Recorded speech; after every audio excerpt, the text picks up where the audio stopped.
Hey kittens, I'm trying out YouTube memberships.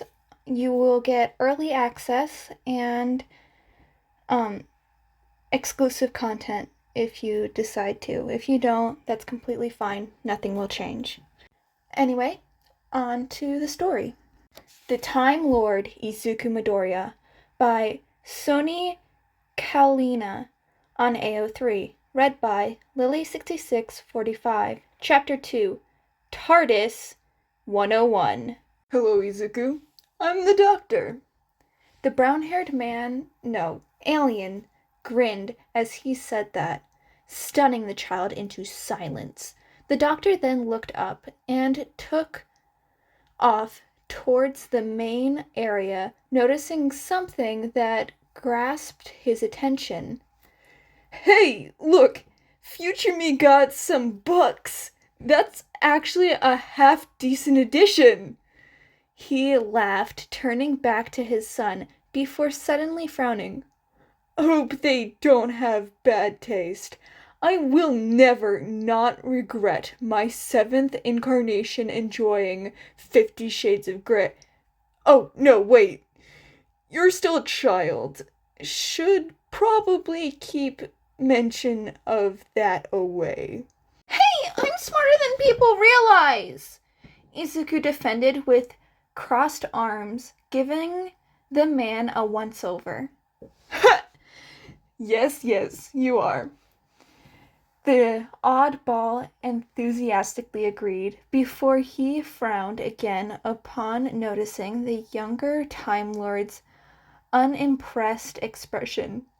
You don't seem too cheery. No, it's not that. It's just... The boy cocked his head to the side. I expected someone more. More what? All Might-ish, I guess, the child said before wincing at the look of offense that passed the alien's face. Less of a twig. Oi, I'm plenty muscular, the doctor said with a pout. Deciding to redirect the conversation, Izuku pulled out the odd device he'd been given. So, if you're supposed to be explaining stuff to me, like that letter said, then what exactly is this? He questioned, and the man turned back before grinning once more.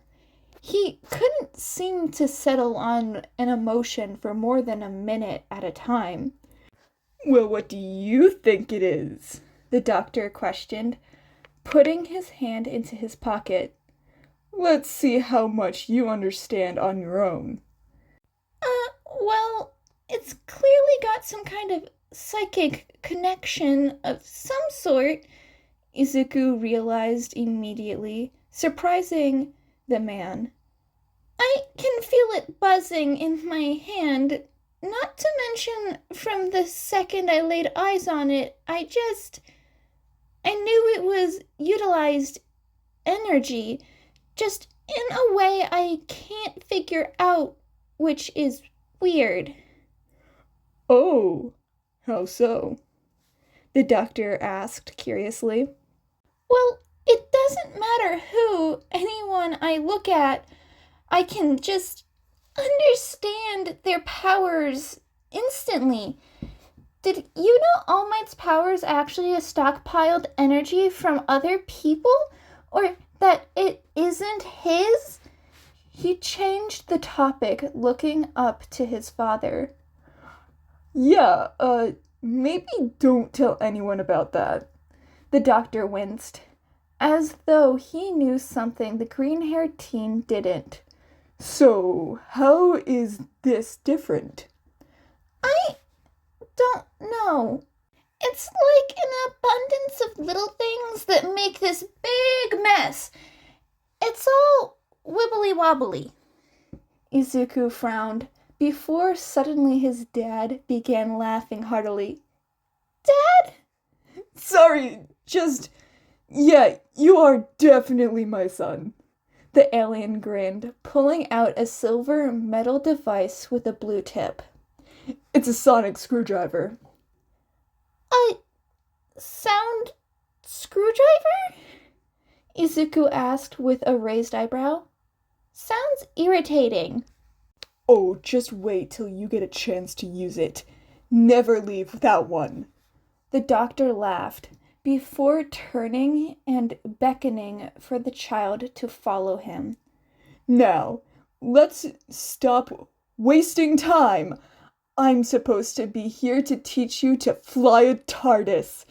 It can be a bit complicated, though, so pay attention. Yeah, with so many controls, Izuku muttered. Were he a normal person, he'd be intimidated by the amount. Seems like it would be easy to mess up. Good thing I'm the best pilot there is then, right? The doctor asked, causing Izuku to smile. The smile faltered, however, at the alien's follow-up. Though, granted, that's only because I'm the last pilot there is. Please don't get us lost in space and time, the child said, electing yet another laugh. But that's the best part. The man grinned, walking up to the section of controls. Let's see, not used to the setup yet, but... well, I have to give myself points for efficiency here. There are 6 sections to those controls, and they'll all have different intended functions. This is much less messy than mine.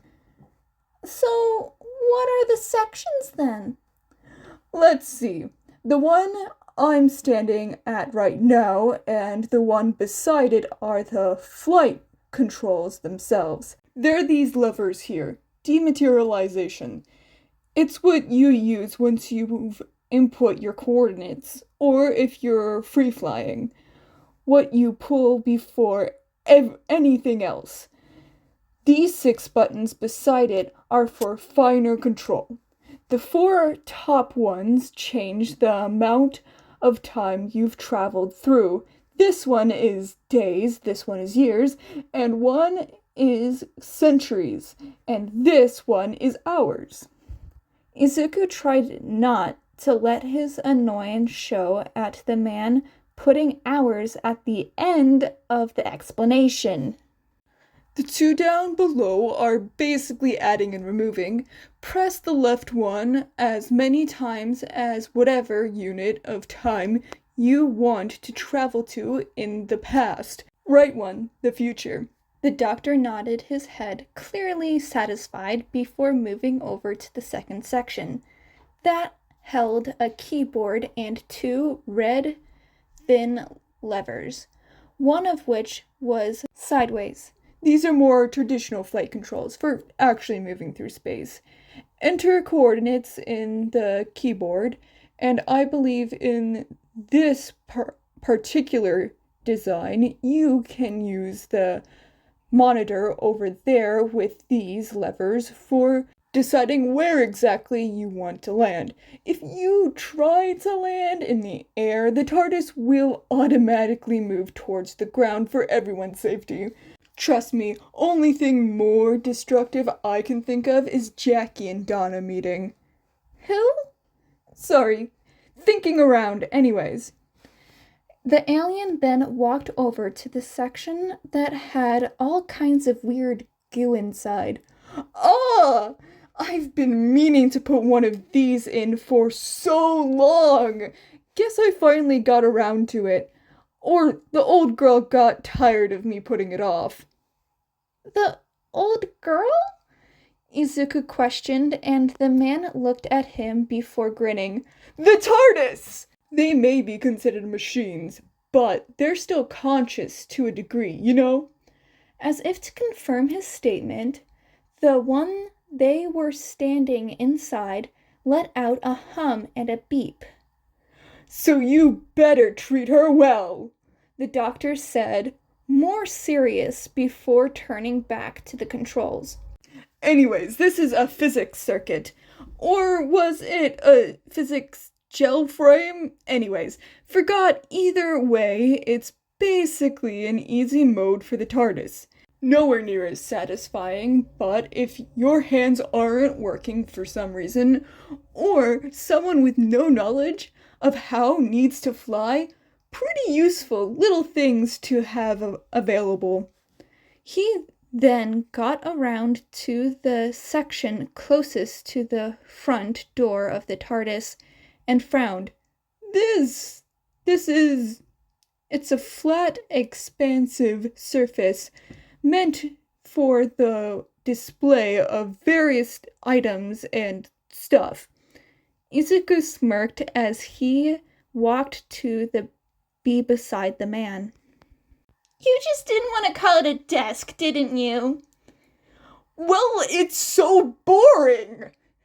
The doctor pouted once more, moving on. His smile returned almost instantly as he spotted a more simplistic yet oversized keyboard, yet it also had a few words on them, such as Apple. These are the other item controls. If you want to go somewhere specific, quickly, type it in here. Finally, they came up to the last section. These are just random miscellaneous controls that don't fit anywhere else. This button turns on the monitor, this one sets it to see outside normally, and this one will put up results of any automatic scan on the screen. This one activates the chameleon circuit, which is basically a disguiser, but it's practically pointless. There's a perception filter on the TARDIS anyways. No one can see it unless they know it's there already. Wait, but... You're a Timelord. You don't get caught up in it. Besides, it was coming to you specifically and landing right in front of you. It's only redirecting the eyes and thoughts, not erasing them, the doctor explained, away before Izuku could even get his question out. And finally, this button here is... silence and invisibility in one button instead of a bunch of extra controls. Alright, maybe my future self hasn't got the worst design sense. Wait, why is there an invisibility and a chameleon circuit?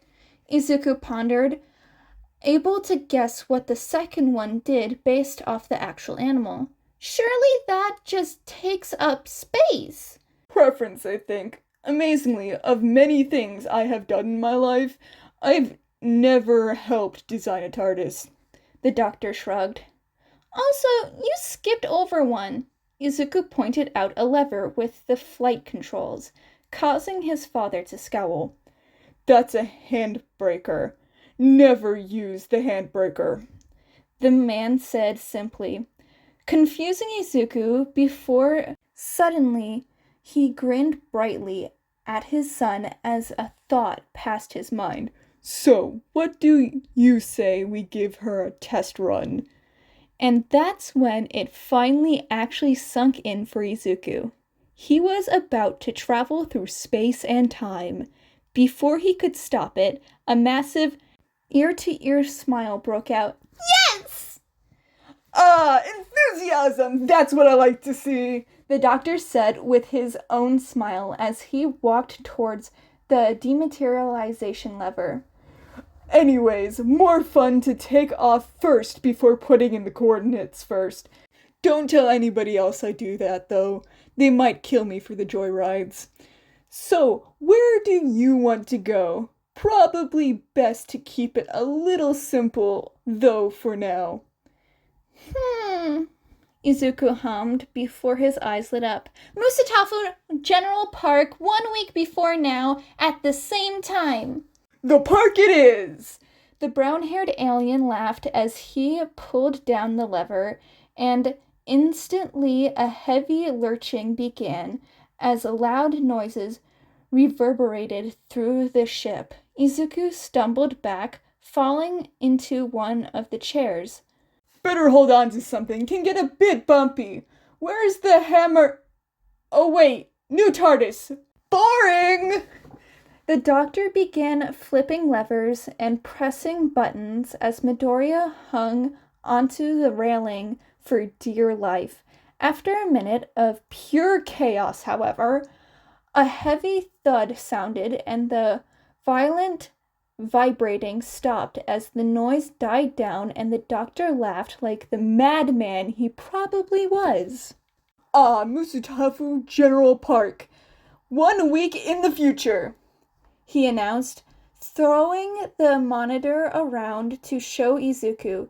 Instead, opening the screen outside was the park, looking mostly empty. A little timestamp also revealed it was, in fact, a week later. Want to take a quick look around and see if there's anything interesting going on at all? It's not a significant time jump, but it'll be good to get used to stepping out in a different place and time. Yes, please! The green-haired boy nodded, already making a beeline for the door, which made his father laugh. He walked up to the door and took a breath. 3, 2, 1.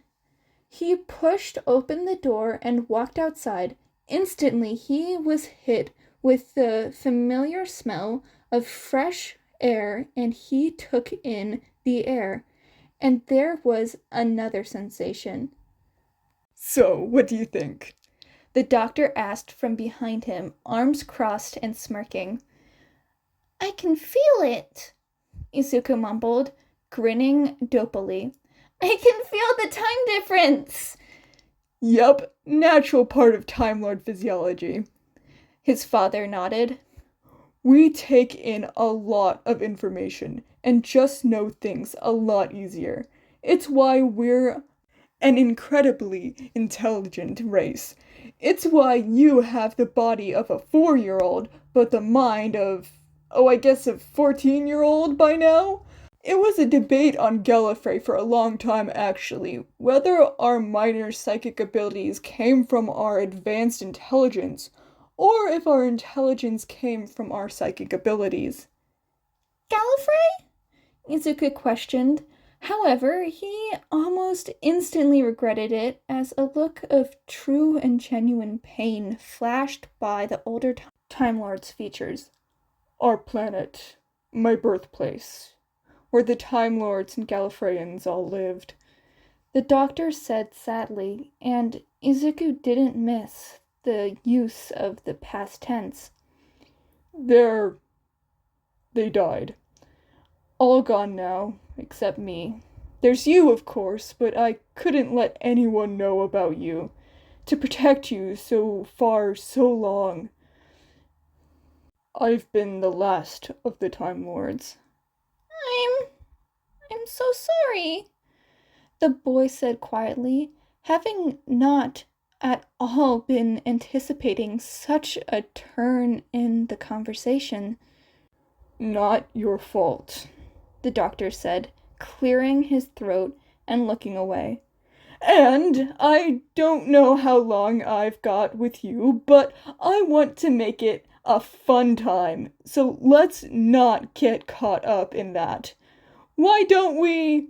Before the man could continue, a voice grabbed both their attention and caused them to share looks of surprise as they recognized it. Stop it, Kachan! You're hurting him! Because it was Izuku's. The two quickly shared a look before ducking behind the TARDIS and looked out to the source, where they saw the presumably future version of the young Time Lord standing over a crying child, hands held out protectively. On the young Time Lord's face, he wore a mixture of fear, confusion, anger, and even sadness. Above it all, though, he looked determined. If you keep on hurting him, I'll stop you myself! The doctor's chest swelled with pride for a moment before he frowned and quickly looked down to his son. What's his quirk? It will be called explosion, probably. He creates powerful blasts. It was only sparks today, last week, but he's a fast learner, and I think it relies a lot on the amount of sweat he has stored up, Izuku explained, and the doctor grimaced. As if to prove the child right, Katsuki punched his fist into his palm and made a small explosion. Don't tell me you're going to play hero. You don't stand a chance without a quirk, Deku. Okay, if it were a normal kid, I'd just leave you to this, even if I didn't approve of the violence. Time Lords tend to be fairly stronger than your average human, but I don't think you'll win that one as easily, the doctor admitted, before grinning. Still, no one has to get violent necessarily. Dad? Your sonic screwdriver. Now is a good time as any to test it. There are a few things it won't work on, but anything technological, it almost always will. I think you're smart enough to figure something out on your own. Are you sure? Maybe I shouldn't. Izuku had reservations, but he pulled out the device regardless, looking to the scene.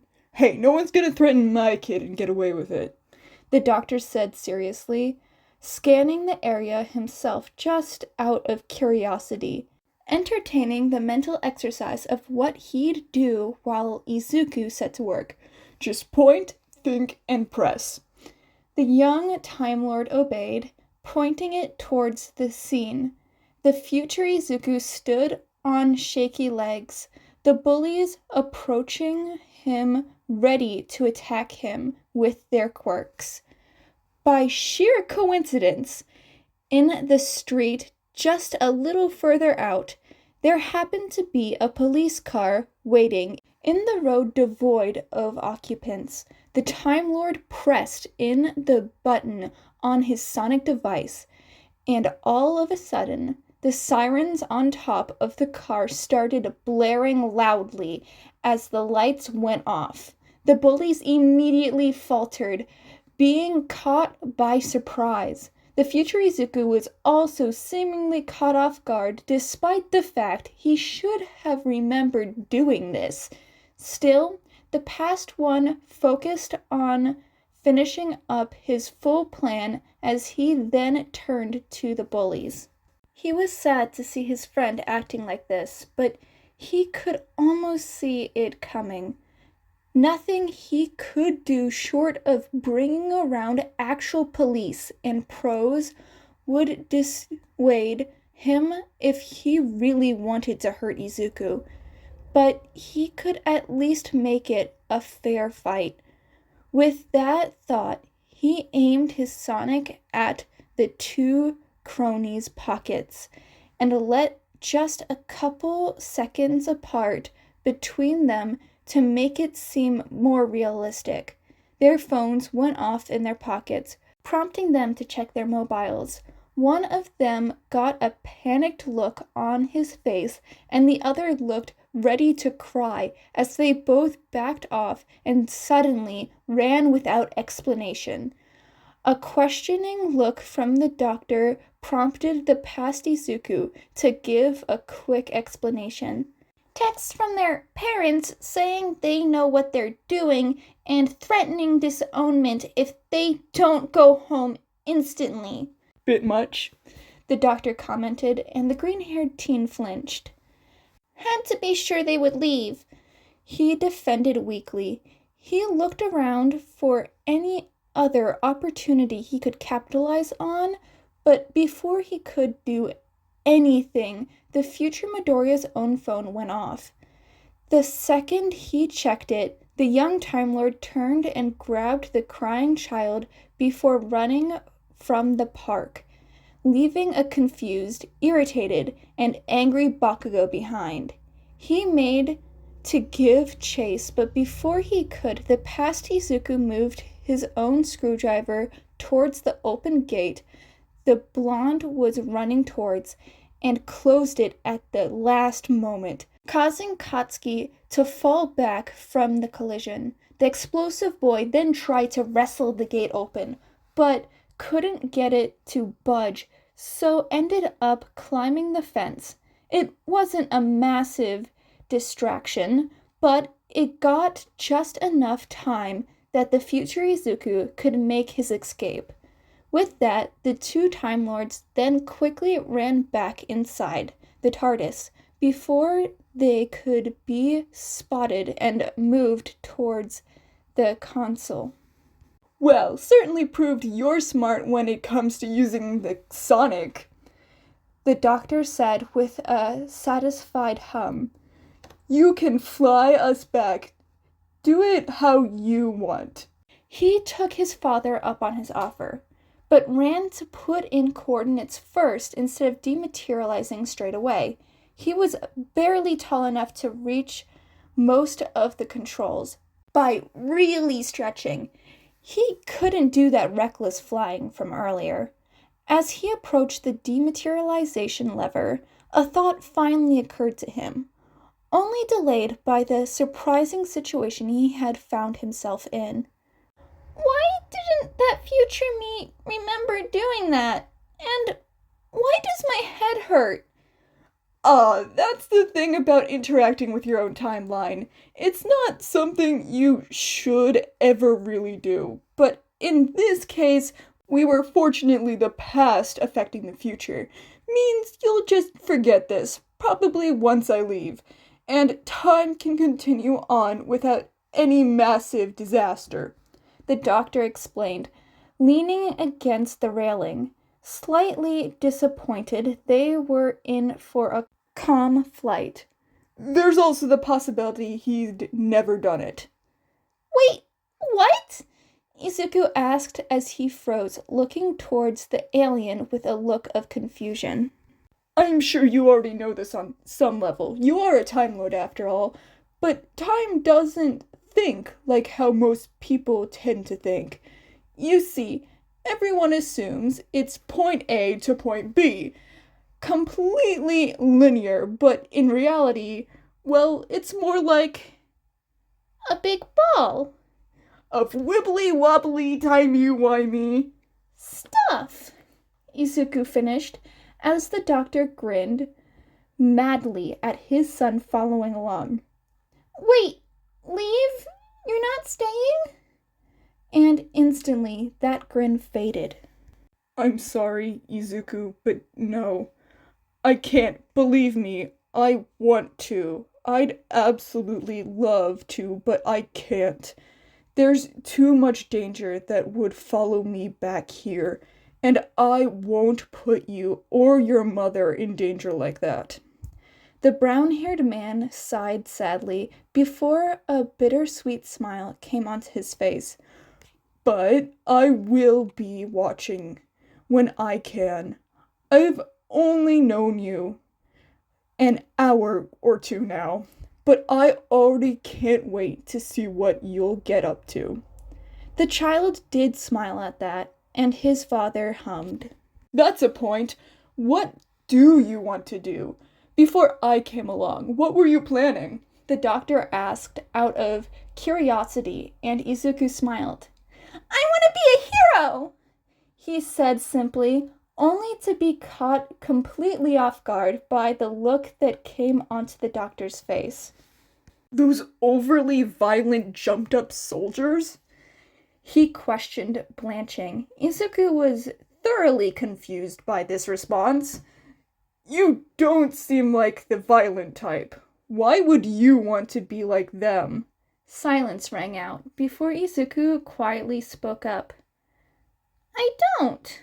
Mom said you were a hero, Izuku said quietly, and a look of realization and guilt came onto the doctor's face. I wanted to be like you. I wanted to help people without fighting. I'm sorry, the doctor said quietly, looking away. Guess I should have assumed, if that's what you really want to do. The man took a deep breath before looking back and giving a genuine smile. I'm sure you'll make a great hero, he said, ruffling his son's hair and standing up tall before pulling the dematerialization lever down himself. Thanks to Izuku flying the TARDIS properly, it was done in just a few seconds. We're back. I tried to set us outside my house. Did I do it? Izuku pondered, and his father nodded after quickly checking the monitor. What exactly did you send my future self anyways? I saw you using your screwdriver on his phone. Just telling him what I'll tell you now. Never be afraid to run. Running from a fight you won't win isn't cowardly. It's smart. Leaving people behind in that fight is cowardly. Run and take everyone you can with you. And come back when you can win, the doctor said wisely as he pulled out his sonic screwdriver once more while walking up to the controls. Also, you're clearly a capable kid. Of course you are. You're related to me, but you're still pretty young. For all our sakes, I'm putting a clamp on the controls. Aww. Izuku pouted sadly, and his father rolled his eyes. Give me the puppy dog eyes all you want. I got used to them with your mother. It's not a full lockdown. You won't be able to travel through time, and you can only travel within Musutafu for now, the doctor explained as his screwdriver began making that vibrating noise. I'll come back and remove it when you're older, but it's just for your own safety and everyone else's. Inko will kill me if her son dies in some 1943 misadventure or something. You will come back, though? Midoriya questioned, and the man nodded. Oh, you can count on it. Don't know when, but I'll be back eventually. The doctor smirked, finishing up at the console. Now, even with limited controls, there's a whole new world in here. What say we have a look around and see what's in here? Yes, please! The next few hours, father and son had explored the main area of the TARDIS together, finding many areas that were inspired by the doctor's own ship, yet still with many little differences to be unique.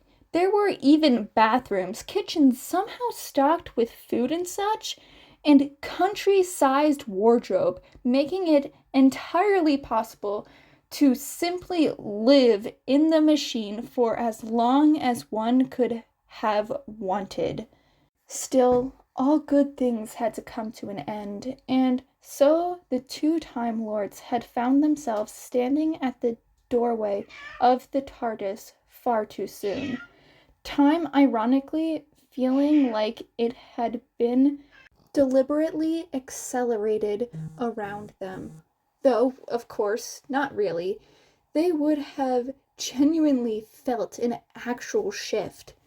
Izuku wrapped his arms around his father's waist, amazed by just how skinny the man really was, while said man rested his hands on the boy's shoulders. I'm glad I finally got to meet you, Izuku said quietly, with a soft smile. Me too. You're a good kid, Izuku. Look after your mother for me. The alien commanded softly, clearly not keen to leave himself. And never eat pears. They are the devil's fruit. So what should I replace all pears with? I don't know. Bananas then? Izuku joked, only to be met with a deadly serious gaze. Yes, Bananas are good and pears are evil. I think I now understand why everybody thinks I'm so weird. Izuku chuckled lightly, finally pulling away. So, what are you going to do? Well, not quite sure. I have to get back to a friend soon. But before I do, I heard the singing town of Beryllium has a restaurant they opened, I think a decade ago from this year. The doctor shrugged. Maybe I'll make reservations. Then I'll do what I do best. Go in my own TARDIS and probably end up in some misadventure. And just try to have a little fun along the way. What about you? Well, doubt anyone would believe me if I told them any of this anyway. I'll probably tell everyone I got some sonic screwdriver as a kind of quirk replacement because of my being quirkless. Won't be telling them about here, though. I think I just want this to be for me for now. That's fair enough, I suppose. His father nodded, putting his hands in his coat and smiling sadly. Well, no more putting it off. I do need to go now. Bye, Dad. I hope I see you soon enough. We'll see, Izuku. Soon might not be what you're expecting. We Time Lords live a lot longer than your average human, the doctor warned with a smile, opening the door and stepping outside. But yes, goodbye for now, son. Izuku grinned madly at that when the doors finally closed. So, he was an alien with a box that could travel in time and space, and a device to use in place of a quirk. That could be fun. Turning around, he decided he may as well get a little more used to flying and see where he could go. Upon turning, however, he noticed the letter that had brought him here in the first place sat upon the desk, part of the console, and it was glowing once more. Confused, he hurried over to it and was surprised to see it was lacking its previous message. It had been replaced, and upon it there were only 4 words. Don't forget. Don't blink. That is the end of Chapter 2 of The Time Lord, Izuku Midoriya by Sony Kalina on AO3. Hope you enjoyed this. If you did, please go support the original author, link in the description below. Thank you so much to Moon Healer Blue and Brinia Harindez for joining membership and becoming heroes. Hope you have a great day, and sorry if I mispronounced your names. Hope you have a good day, night, or whatever time zone you're in. Bye kittens, and bye heroes.